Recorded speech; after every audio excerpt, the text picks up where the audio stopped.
Քաղաքացուն տուգանել է պլանավորված եկամտի աղբյուր է Հայաստանի Հանրապետությունը։ Սա շարունակում է մնալ իր քաղաքացուն ատող համակարգ։ Լուսավոր Հայաստան կուսակցությունը հարկադիր կատարումն ապահովող ծառայության շենքի առջև է։ Այստեղ են ասելու Հայաստանում արդարադատությունը բացակայում է, մարդկանց բանկային հաշիվները կալանքի տակ են հայտնվում անգամ չնչին տուգանքների համար։ Գույքի նկատմամբ հետախուզում է հայտարարվում, մինչդեռ քաղաքացիներն անգամ տեղյակ չեն լինում պետությանն իրենց պարտքի մասին։ Իսկ տուգանքները վճարելուց հետո էլ ծառայությունը նույն արագությամբ կալանքները չի վերացնում։ Քաղաքացին ինձ դիմել է, որ 5000 դրամ տուգանքի պատճառով մեկ էլ պարզվել է, որ պարեկները 3 մեքենաներով կանգնեցրել են, թե մեքենա հետախուզման մեջ է։ Մարուքյանի ելույթի ժամանակ շենքից իջնում է արդարադատության նախարար Սրփուհի Գալյանը, որը այնտեղ մասնակցում էր ծառայության հիմնադրման 20-ամյակի միջոցառմանը։ Գալյանը Մարուքյանի բարձրացրած հարցերի շուրջ նրա հետ բանավեճի մեջ է մտնում։ Դուք այսօր պետական բյուջեում տուգանք եք պլանավորում, ո՞նց կարելի է ժողովրդին տուգանելը պլանավորել որպես եկամտի աղբյուր։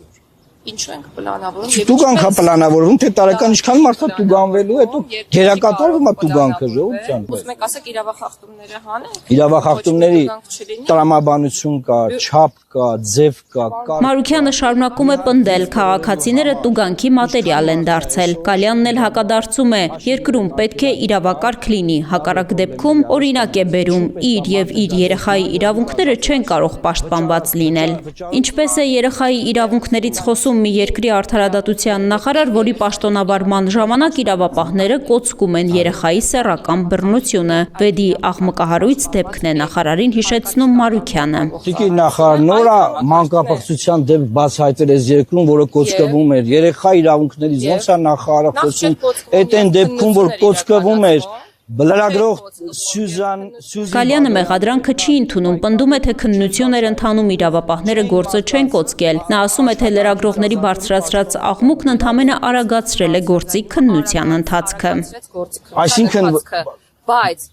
պետք է կայծակնային այդ մարդիկ գործից հանված լինեն, տիկին նախարար։ Կայծակնային։ Արդարադատության նախարարը մոռանում է ահազանգը ստանալուց հետո իրավապահներն այնպիսի անգործություն էին ցուցաբերել, որ մանկապիղծները շարունակել էին 2 ամիս ազատության մեջ գտնվելու, կրկնել հանցանքը, սեռական բռնության ենթարկելով նաև քույրերից ավագին։ Եթե իրավապահները չէին թերացել այդ դեպքում դեպքի հանրայնացումից հետո ինչու պաշտոնակություններ եղան։ Սրա մասին կին նախարարը նույնպես նախընտրում է լռել։ Վեդի համայնքի ղեկավար Գարիկ Սարգսյանը, որն այս օրերին ՔՊ-ի համար իր համայնքում ակտիվ քարոզարշավ է իրականացնում, նույնպես իր պատասխանատվությունը տեղի ունեցածում չի տեսնում։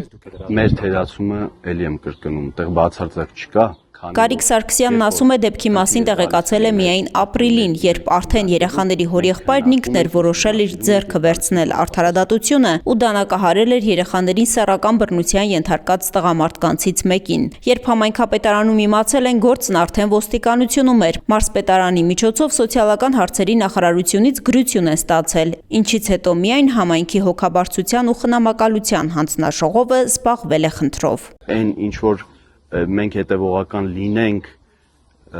կոնկրետ ընտանիքների խնդիրներով, այդ խնդիրները նախ մենք պետքա տեղյակ լինենք, որովհետև մասշտաբը շատ մեծ է։ Մենք չենք կարող այդ հանձնաժողովը, եթե ամեն օր աշխատի, տասնյակ ընտանիքներ պետք է այցելի, որը Ինչպես կարող էր Վեդիի համայնքապետն այդքան անտեղյակ լինել իր համայնքում տեղի ունեցողից, այն դեպքում, երբ նույն համայնքի դպրոցներից մեկի ուսուցիչները, աշխատակիցները ֆիքսել էին տեղի ունեցողը, այդ թվում դպրոցի մոտ տեղադրված տեսախցիկների միջոցով։